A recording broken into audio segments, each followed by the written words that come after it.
अस्सलाम वालेकुम नाज़रीन, प्रोग्राम प्रेस कॉर्नर के साथ फ़ाद शहबाज आपकी खिदमत में हाजिर है। मुल्क पाकिस्तान का मंजरनामा वही का वही है, जूँ का तूँ है, क्योंकि सदर आसिफ अली ज़रदारी साहब का दोबारा से स्टेटमेंट आ गया है कि कोई भी नया वज़ीर आज़म भी बीबी साहिबा की कब्र का ट्रायल नहीं करेगा।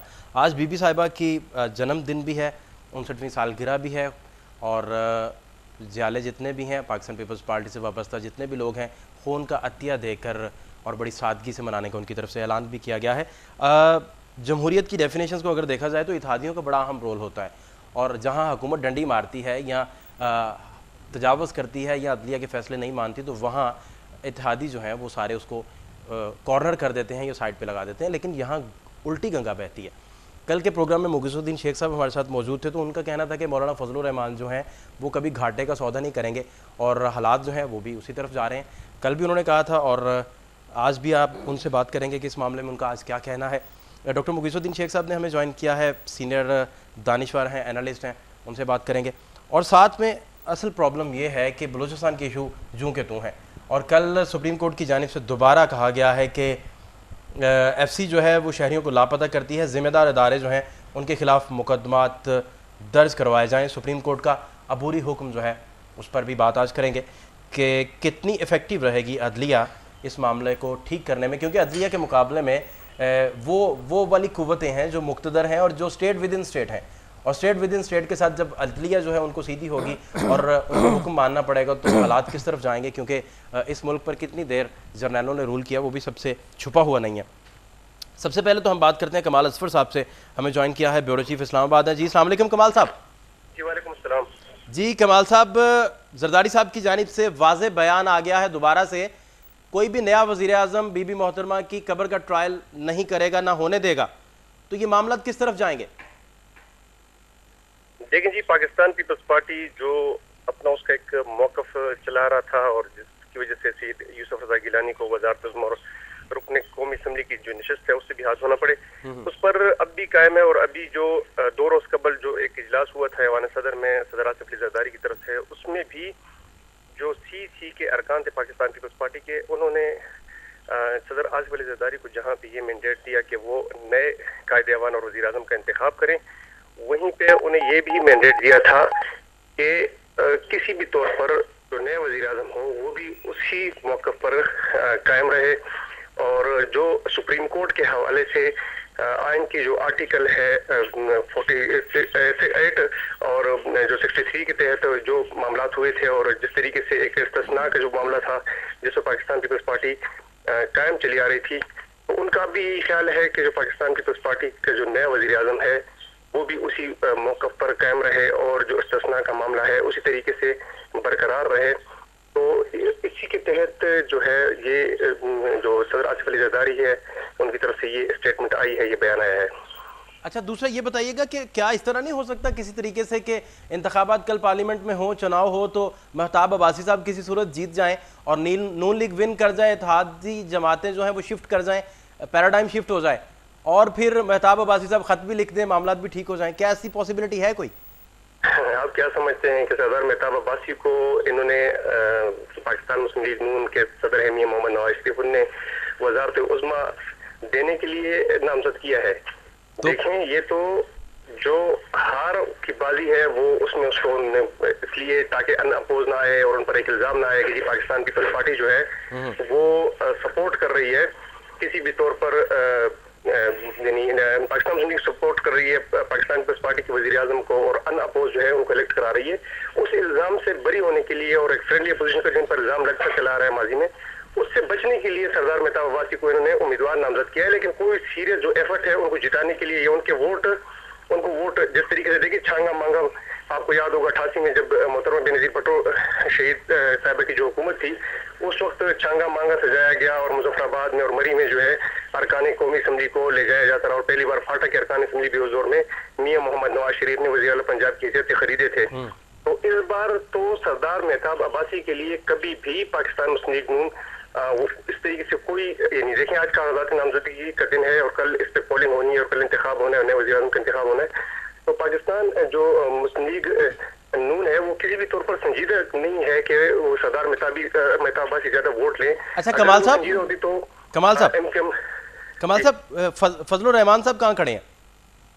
देखिए फजल रहमान का तो आप केरल में अभी जो वजारत मजहबी उमूर की जो एक इंतखाब हो रहा था उसमें भी उन्होंने खुर्शीद शाह को वोट दे दिया था, और उस वक्त भी वज़ीर मजहबी उमूर को कायमा कमेटी के हवाले से भी जो एक सिलसिला था उसमें भी नून लीग को सपोर्ट नहीं किया था। और तो वो मौलाना फजल रहमान का तो फैसला जो होता है वो कई अवामिल और कई चीजें देख के वो फैसला करते हैं। उनके पास जो टोटल नशस्तें हैं वो उनकी तादाद 8 है, तो 8 नशस्तें हुकूमत को तो ज्यादा फायदा नहीं पहुंचा सकती, अलबत्ता अपोजिशन क्योंकि बहुत ज्यादा तकसीम है उनको इकट्ठा करना, और ये मैंने नहीं ख्याल के। अच्छा, दूसरा कमाल साहब, कल राब्ते भी हुए एमकेएम के साथ भी, इनके मुस्लिम लीग नून के, तो कोई पेशरफ्त नहीं हुई किसी भी तरह की। मैंने कहा ना जी कि सरदार मेहताब अब्बासी को किसी भी तौर पर वो विनिंग कैंडिडेट के तौर पर नहीं लाए हैं, बल्कि सिर्फ एक अनअपोज का जो पाकिस्तान पीपल्स पार्टी का वज़ीर आज़म है उसके इल्जाम से, फ्रेंडली अपोजिशन के इल्जाम से बचने के लिए ये सारी एफर्ट की गई है। वरना मियां मोहम्मद नवाज शरीफ या पाकिस्तान मुस्लिम लीग नून ने, आपको बाजी में पता होगा कि हाल ही में जब खोसा साहब को वज़ीर आला लिया गया था तो दोस्त मत खोसा को वो भी मुस्तकिल वज़ीर आला के तौर पर नहीं लिया गया था, बल्कि मियां शहबाज शरीफ को ज़िमनी इंतखाब में फखर से लाया गया और उसके बाद वो मुंतखब भी हुए। तो ये जो सारा अमल है वो उसी ट्रैक पे जा रहा है। बस ये एक अमल है इलेक्शन का वज़ीर आज़म के लिए, उसमें हिस्सा लेना है, बाकी कोई संजीदा एफर्ट बिल्कुल भी नहीं। अगर की जाती तो यकीनी तौर पर अब भी टफ टाइम दिया जा सकता है, क्योंकि 60 जो अरकान कौमी असम्बली है उनका ताल्लुक पाकिस्तान मुस्लिम लीग काफ से, और उनमें से 35 जो है वो हमख्याल हैं, और वो मियां नवाज शरीफ के हमख्याल भी इसलिए हो सकते हैं कि उनका ताल्लुक बेशतर का पंजाब से, और वो चाहते हैं कि नून लीग के साथ सीट एडजस्टमेंट हो और किस तरीके से वो इसी यकीन दहानी पे हमख्याल के लोगों को अपने साथ मिलाया जा सकता है, और 12-14 के अलावा अपने साथ लोगों को मिला के सरदार मेहताब के लिए वोट लिए जा सकते हैं। लेकिन ये कोशिश की ही नहीं जा रही संजीदगी के साथ ये सरदार मेहताब अब्बासी एक संजीदा उम्मीदवार हो। बहुत शुक्रिया कमाल साहब। ब्यूरो चीफ इस्लामाबाद हमारे साथ मौजूद थे। डॉक्टर मुगीसुद्दीन हमारे साथ स्टूडियोज़ में मौजूद हैं। डॉक्टर साहब अस्सलाम वालेकुम। वालेकुम सलाम। डॉक्टर साहब, सूरत हाल तो जूँ की तूँ है, सरदार मेहताब अब्बासी को इन्होंने अगर चुना भी है तो उसकी वोट गेनिंग के लिए कोई सीरियस काविश ही नहीं की गई। 88 में तो छांगा मांगा भी सज गया था, मुजफ्फराबाद भी सज गया था, मरी में भी लोग चले गए थे। तो इस तरह तो बिल्कुल वो फ्रेंडली अपोजिशन का जो टैग है वो तो बिल्कुल भरपूर सब्त होता है। देखें, जो भी हमारे दोस्त ने इस्लामाबाद से कहा है बिल्कुल सही कहा है। असल में ये इलेक्शन वो इलेक्शन नहीं है कि जिसके लिए वाक़तन संजीदगी से हम किसी वज़ीर आज़म की तलाश में हैं। ठीक है, ये तो एक फ्रेम के अंदर हमने एक दूसरी तस्वीर लगानी है। ठीक है, और तस्वीर भी उसी ख़ानदान की लगानी है जिस ख़ानदान से उसका ताल्लुक था। डॉक्टर साहब इसमें मेरा सवाल दोबारा, तो उसमें इतना वो मेरे ख्याल में, और ना लोगों को इसमें दिलचस्पी है। कल भी देखे हमने ये प्रोग्राम किया है। 3-4 महीने और गुजर गए तो स्विस गवर्नमेंट जो है वो कहेगी कि हमारे पास टाइम खत्म हो गया है, अब आप क्लेम ही नहीं कर सकते। तो मुझे इसकी कानूनी हैसियत पता नहीं है कि 3-4 महीने के बाद। ये बिल्कुल कानूनी हैसियत है कि तकरीबन अगस्त स्टार्ट तक वो जो है वो वाइंड अप कर देंगे वो सारी बातें, जब तक उन्हें रजू नहीं किया जाएगा। तो ये इतना टाइम तो आसानी से हुकूमत जो है गुजार लेगी, और अगर ख़त लिखा भी जाएगा तो वो फॉर्मेट इस तरह का होगा कि उधर इस्तिस्ना हासिल होगा और वो क्लेम भी किया जाएगा। तो मामला ये है कि अब पाकिस्तान पीपल्स पार्टी कौमी पैसे के दरमियान आ रही है, अदलिया चाहती है कौमी पैसा कौम को मिले, तो पाकिस्तान पीपल्स पार्टी जिद पे अड़ी है कि नहीं, मैं वो कहते हैं कि ये बीबी मोहतरमा की कब्र का ट्रायल है। तो क्या ये बीबी मोहतरमा की कब्र का ट्रायल है? देखिए, ये तो उनका मौक़िफ़ है ना, वो इसको जज्बाती बना रहे हैं। ठीक है, वो अगर जज्बाती न बनाए आके तो अपने वर्कर्स को किस तरीके से अपनी करप्शन को छुपाने के लिए अपने साथ खड़ा कर सकें। ठीक, लेकिन मैंने जैसे शुरू में अर्ज़ किया कि पीपल्स पार्टी के वर्कर्स पीपल्स पार्टी से मोहब्बत करते हैं और जरदारी साहब से मोहब्बत नहीं करते। और जरदारी साहब अपनी मोहब्बत को इस हवाले से इस्तेमाल कर रहे हैं कि देखो, मैं इसलिए दरमियान में खड़ा हूँ कि ये बीबी मोहतरमा शहीद की कब्र का ट्रायल होगा, इस पर वर्करों का जज्बाती होता है। ठीक, और लिहाजा अगर वो इसकी शेल्टर ना लें तो वो अपनी करप्शन पर कवर नहीं डाल सकते। डॉक्टर साहब, ना हक जो कत्ल है वो उस पर तो कंडेम किया जाता है, हर मज़हब जो है उसको बिल्कुल रिवाज नहीं देता, मज़हब भी सारे कंडेम उसे करते हैं, लेकिन उसकी इज़्ज़त और सताइश यही है उस शहादत की कि कम से कम एक्सपोज हो किसने कत्ल किया है और कातिल कौन है। इतनी मजबूत हुकूमत, स्पीकर इनका, वज़ीर आज़म इनका, सदर इनका, और कोलिशन पार्टनरशिप इतनी स्ट्रॉन्ग कि क्या बात है, तारीख में कभी देखने को नहीं मिली। फिर भी बीबी मोहतरमा के कातिल जो है वो बेनकाब आज तक ना हो सके। जी हाँ, ये सवाल तो सारी कौम के सामने है ना। ये सवाल का जवाब तो ये हुकूमत दे। अब तो सवाल असल में ये बेमानी होकर रह गया है। लोगों को ज़हन में देखें, उनकी कब्र के ट्रायल की बात तो की जाती है, लेकिन उनके कातिलों की ट्रायल की बात नहीं हो रही। तो डॉक्टर साहब, ये तो सवाल तो रहेगा। सवाल ये है कि ये पूरे इलेक्शन के अंदर इनको अपनी कौम को, और देखें बेनज़ीर जो थी वो सिर्फ पीपल्स पार्टी की मलकियत नहीं थी, बेनज़ीर की शख्सियत जो थी वो एक हमागीर और हमअज़हर शख्सियत थी। लिहाजा पाकिस्तान का हर जमहूरियत दोस्त शख्स जो है वो ये सवाल करेगा कि आप हमें बताइए कि मोहतरमा के कत्ल और इसके पीछे जो साजिश थी उसको बेनकाब करने में आपका क्या पोटेंशियल रो रहा है, ठीक, और ये 5 साल में क्यों नहीं हो सका, इसका साहब, जवाब ISI तो को उनको नहीं इलेक्शन पता। में देना पड़ेगा। डॉक्टर साहब आपका क्या ख्याल है कि ISI इतनी स्ट्रॉन्ग है और वर्ल्ड रेटिंग अगर देखी जाए तो वो सर फहरिस्त है, उसे नहीं पता होगा किसने मारा है? देखिए जी, ये मामला जो होते हैं ना, पता होना या ना पता होना, ये इतनी बारीकी में ये ज़रूरी नहीं है कि उन्हें पता हो इस बात का। ठीक है, देखें सवाल ये कि अनलेस कि उन्होंने खुद किया। डॉक्टर साहब देखें ना कितना कितना स्केप है, कितना खूबसूरत स्केप है, राह फरार है कि बैतुल्ला मसूद पे सब कुछ डाल दिया गया और उनकी वो सारी चीज़ें जो उन्होंने बीबी के आने से पहले कहीं थी और वो सारे बयान जो है वो बीबी साहिबा पे डाल दी गई कि हम आपको जो है वो टफ टाइम देंगे। और मैं आपको डॉक्टर साहब एक ऑफ द रिकॉर्ड बात भी बताऊं, कुछ जर्नलिस्ट थे वो बीबी साहिबा से मिलने गए, मैं उनका नाम नहीं लूँगा, तो बीबी साहिबा ने कहा कि आप लोग बड़े फुदक रहे हैं कि शायद इलेक्ट्रॉनिक मीडिया जो है वो हिट हो गया है तो कुछ हो जाएगा। तो बीबी साहिबा ने उन सारे जर्नलिस्टों जिनमें 3 जर्नलिस्ट शामिल थे उनसे कहा कि आप लोग जो हैं, आप समझ रहे हैं कि कोई इनकलाब आने जा रहा है, इनकलाब बिल्कुल नहीं आएगा, और अगर आएगा और मेरे हाथ से और नवाज शरीफ के हाथ से बिल्कुल भी नहीं आएगा। और यही वो बात थी। उसके बाद उन्होंने जो ही चीफ जस्टिस के घर पर झंडा लहराया, नेग्रो पोंटे का उन्हें फ़ोन आ गया था कि बीबी साहिबा आप स्क्रिप्ट से हट रही हैं। तो आपको लगता है कि ये इंटरनेशनल पॉलिटिक्स का निशाना बन गई? देखिए, हम मेरे ख्याल शायद दूसरी तरफ जा निकले हैं जी, हम बेनज़ीर भुट्टो की शहादत का खोज लगाने के लिए शायद हम गुफ्तगू कर रहे हैं। जी बिल्कुल। मेरे ख्याल में ये एक अलग मौजू डॉक्टर साहब असल में ना और मौजू उसको काफी बात हो चुकी है। इंटरलिंक्ड इसलिए है मैं ये कि समझता वो हूँ कि वो कहते हैं कि कब्र का ट्रायल होने जा रहा है। डॉक्टर साहब इससे पहले मैं लाइव कॉलर भी ले लूं। जी अस्सलाम वालेकुम। जी अस्सलाम वालेकुम, आपको मेरी आवाज आ रही है? लाइव कॉलर थे कि हमारे साथ राब्ता मुनक़ता हो गया। डॉक्टर साहब असल में इंटरलिंक्ड इसलिए है कि वो कहते हैं कि कब्र का ट्रायल है, और कब्र का ट्रायल तो वो मानते हैं, लेकिन बीबी की शहादत करने वाले जो लोग थे, जो छुपे हुए हाथ हैं, उन्हें पकड़ने के लिए वो कोई काविश नहीं करते। देखिए, ये मैंने जैसे अर्ज़ किया कि इस मुल्क में बहुत सारी इस पर बहस हो चुकी है। ठीक, इतनी बातें कही गई हैं जिसका इनके पास जवाब नहीं है। ठीक है। ये हुकूमत और इसके एहलकार जो है डिफेंसिव है। अच्छा डॉक्टर साहब, इनके वज़ीर दाखिला का नाम आता है, शहाबुद्दीन इनका नाम साहब आता है, खुद पीपल्स पार्टी के बानी अरकान जो हैं, नाहिद खान वगैरह बहुत कुछ कह चुके हैं। बिल्कुल ठीक है। तो मेरे ख्याल में चीज़ें मंजर आम पे आ चुकी, लोग समझते भी हैं। अब शहाबुद्दीन साहब कितने दिन के लिए आ रहे हैं, क्या लगता है आपको? क्योंकि इस दफ़ा जो भी अदालती कार्रवाई होगी वो इतना डिले नहीं होगा। NRO पर अदालतों ने 2.5 साल रिलैक्सेशन दी थी।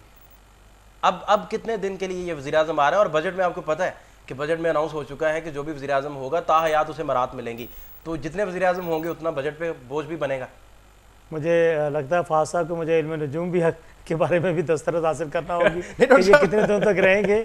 मुझे इसके बारे में कुछ पता नहीं है, तो वो मामू से रब्ता करना पड़ेगा कि ये कितने दिनों के मेहमान हैं, कितने नहीं है। लेकिन मुझे ये पता है कि इन्होंने वापस अपनी जगह पर गद्दी पे जाकर बैठना है। रहीम यार खान में इनकी बड़ी मशहूर गद्दी है, फिलहाल ये भी गद्दी पे जाएंगे और बैठेंगे आकर। अभी तो खैर बहुत सारी बातें इनके कैंडिडेचर के बारे में भी आ रही हैं। अच्छा डॉक्टर आप पढ़ रहे हैं अखबारात में, में ANF के हवाले से बातचीत भी चल रही है इनके बारे में, और भी बहुत सारे मामलात हैं। जरदारी और साहब हमें ये भी सुना है कि मखदूम यूसुफ रज़ा गिलानी इनके शदीद मुखालिफ हैं। उनकी ये ख्वाहिश है कि ये किसी कीमत पर फ्रंट लाइन पर ना आए। बहरहाल इनको सामने लाया गया है, अब देखें क्या बनता है। राजा परवेज़ अशरफ साहब की कुर्बानी भी साथ देना चाह रहे हैं। अगर जो सेकंड प्रेफरेंस पे बंदा है, जो फर्स्ट लाइन पे नहीं है, अगर उसे जिता दिया गया और वो आ गए ऊपर, तो ऊपर से उन पे तो वैसे ही रेंटल पावर के मुकदमात भी हैं, और वो रेंटल पावर मुकदमात में मतलब जब उन पे कोई ना कोई चीज़ और साबित होगी, क्योंकि अदालत का जो नोटिस आया था उसमें जो फैसला आया था उसमें तो उनका नामजद था और ECL में भी नाम उनका डाला गया, तो उनको भी बकरा बनाने की कोशिश की गई है। तो डॉक्टर साहब बड़ा फ्रेश किस्म का इन्हें कैंडिडेट चाहिए था जो सारी जिम्मेदारी कबूल भी करता और तारीख में अपना नाम भी लिखवाता। अब मेरा सवाल आपसे ये है कि अहमद मुख्तार साहब फिर रह गए हैं। उनका पहले भी नाम आया था, अहमद मुख्तार साहब का आया था, शाह महमूद कुरैशी साहब का आया था, और उन नामों में भी, और मखदूम अमीन फ़हीम साहब का नाम आया था। उन तीनों नामों में भी जरदारी साहब ने क्या किया था कि बीच में से यूसुफ रज़ा गिलानी साहब को निकाला था और कौम सारी हैरान हो गई थी। और उस दौरानिए की अगर उनकी ज़िंदगी देखें तो वो तीनों अफराद PM की तरह बिहेव करते थे। लेकिन अब इस दफ़ा तो डॉक्टर साहब क्या आपको लगता नहीं है कि जो अपोजिशन है, इत्तेहादी जमातें हैं, उनका रोल अगर इसी तरह का होगा तो लोगों का जमहूरियत से एतबार उठ जाएगा?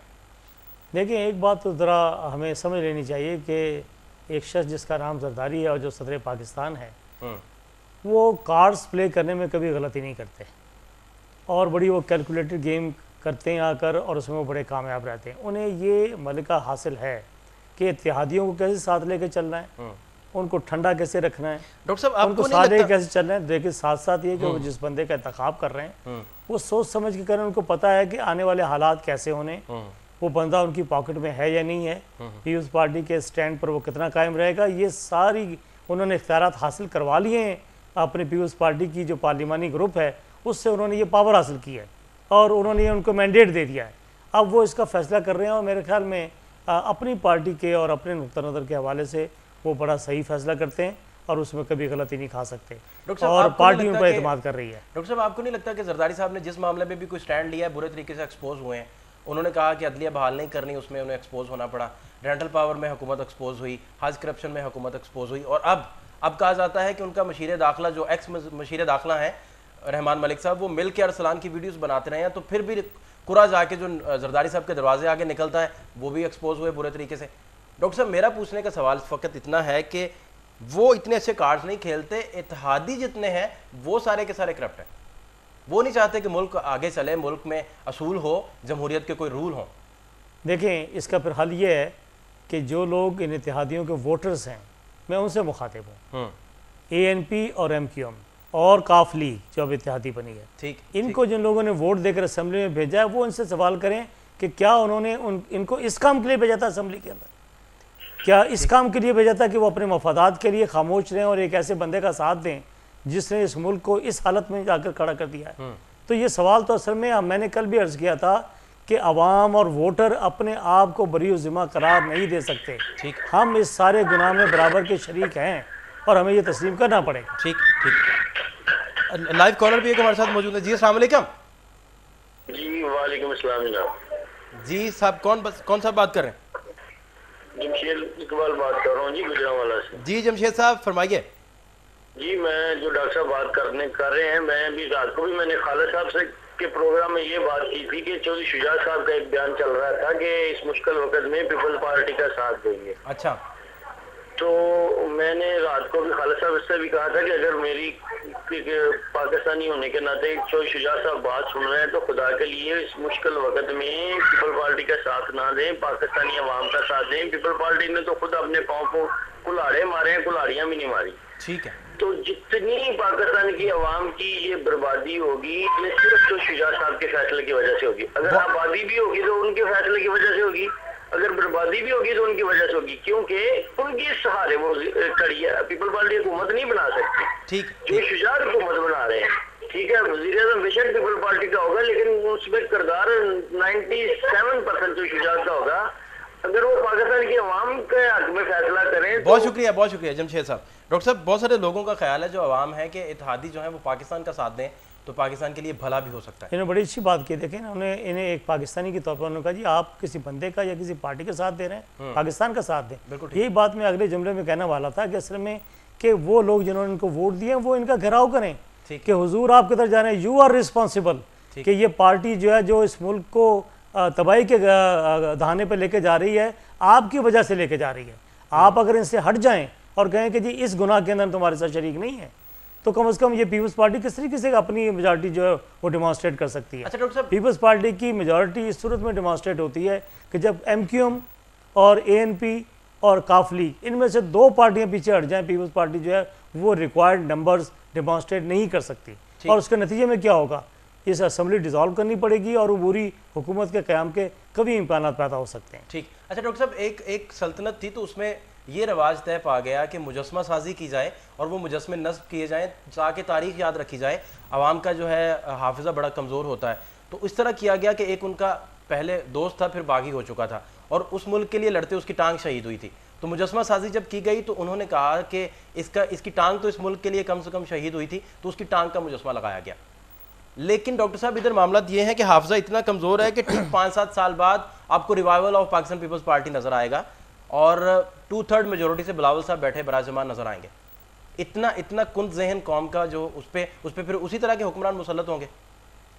ज़ाहिर है जी इसके ज़िम्मेदार जो है वो तो फिर अवाम खुद है। मैंने बताया ना कि अल्लाह ताला ने किसी कौम पर किक बदलने का कोई ठेका इसलिए नहीं लिया कि वो कौम खुद जो है वो खड़ी होने को तैयार नहीं है। पहले हम अपने पूरे कद के साथ अपनी जिम्मेदारियाँ पूरी करें, फिर अल्लाह रब्बे करीम जो मदद के लिए आता है। डॉक्टर साहब लाइव कॉलर एक हमारे साथ मौजूद हैं। जी अस्सलाम वालेकुम।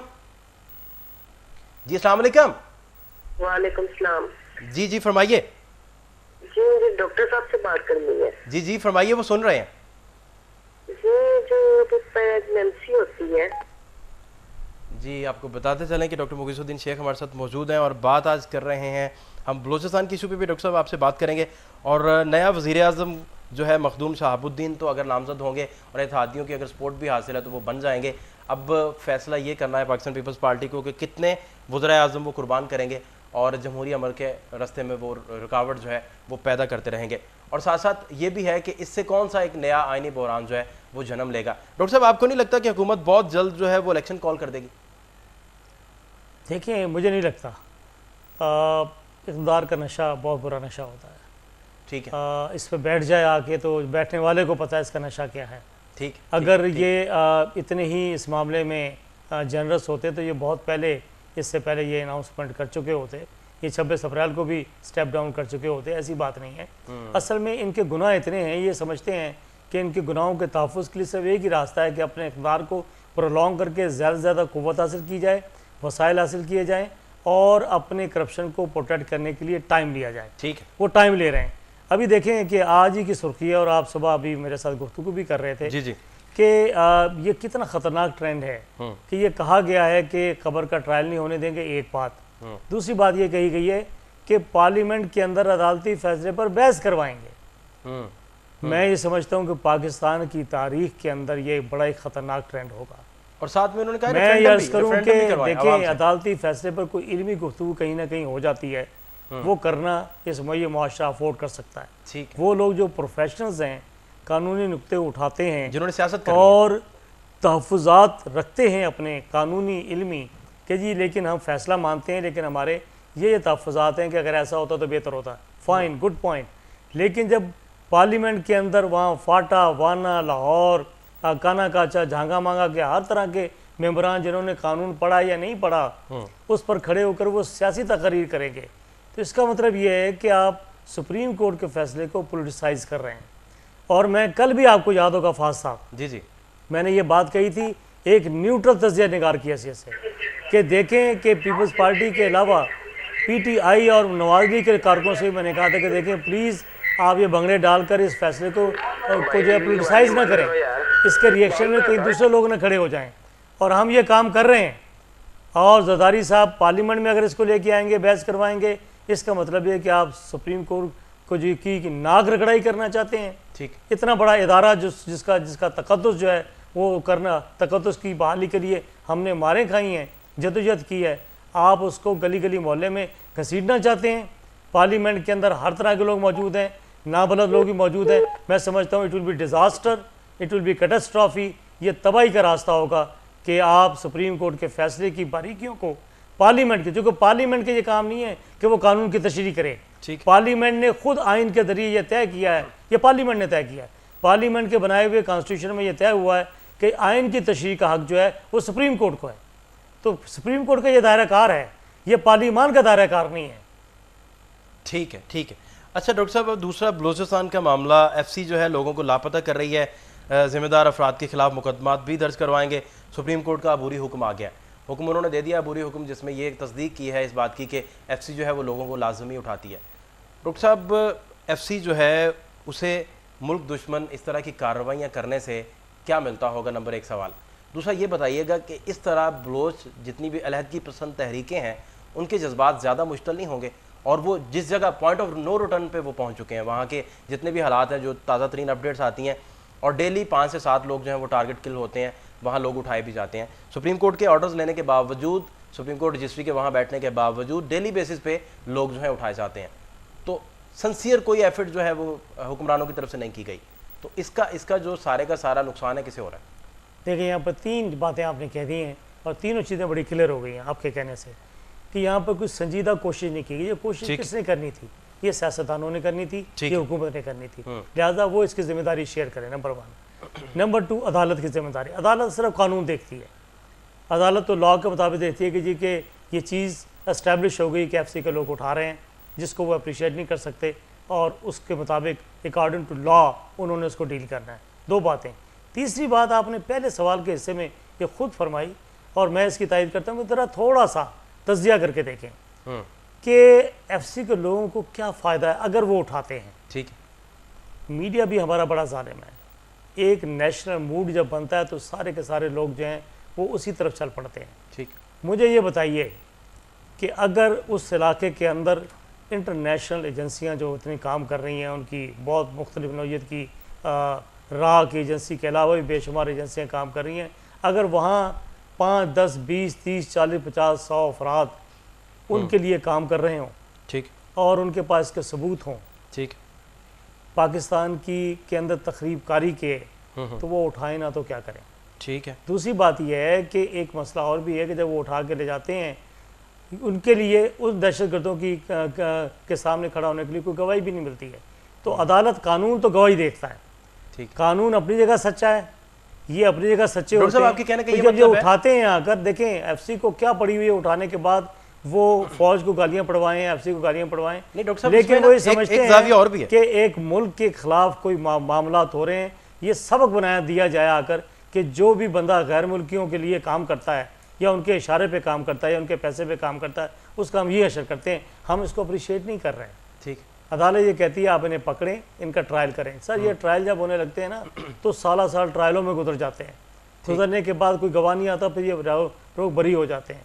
लिहाजा एफसी वालों का अपना मौक़िफ़ है, अगरचे हम उसके मौक़िफ़ की हिमायत नहीं करते। जी अस्सलाम वालेकुम। ये मजबूरी भी उनकी है, ये मजबूरी भी मीडिया पे आनी चाहिए। ठीक है। डॉक्टर साहब लाइव कॉल हमारे साथ मौजूद हैं। जी अस्सलाम वालेकुम, आपको मेरी आवाज़ आ रही है? जी अस्सलाम वालेकुम। जी जी वालेकुम सलाम, फरमाइए कौन साहब? हाजी मंजूर हुसैन बोल रहा हूँ जी, पूरे वाला से। जी जी फरमाइए। जनाब ये जो नए सूबे बन रहे हैं यहाँ पे, जनूबी पंजाब, सरायकिस्तान और पता नहीं क्या क्या, ठीक है। देखिए हम ये चाहते हैं, हमारा पूरे वाला सिटी है, वाला की चौधरी के दरमियान में, आपने शायद देखा होगा। जी जी फरमाइए। मैं चाहता हूँ कि हमारे पूरे वाला को प्लीज प्लीज साहिवाल और लाहौर के साथ में रखें। अगर बनाने ही है कोई तो मेहरबानी करके पहले तो ये सूबे बनाए ही ना। ठीक है। इतने 4 हमारे बन गए हैं, यही काफी, अल्लाह का शुक्र है। जी बहुत शुक्रिया। बुरेवाला से लाइव कॉलर थे, उनकी इस्तदा थी कि सूबे तो बनाए ही ना, अगर बनाएं तो उनका जो इलाका है उसे लाहौर के साथ शामिल रखें। अच्छा डॉक्टर साहब, आपके कहने का फिर ये मतलब है कि एफसी जिन बंदों को उठा रही है वो बंदे एजेंसियों के हाथों बिक चुके हैं और उनको उठाया जा रहा है?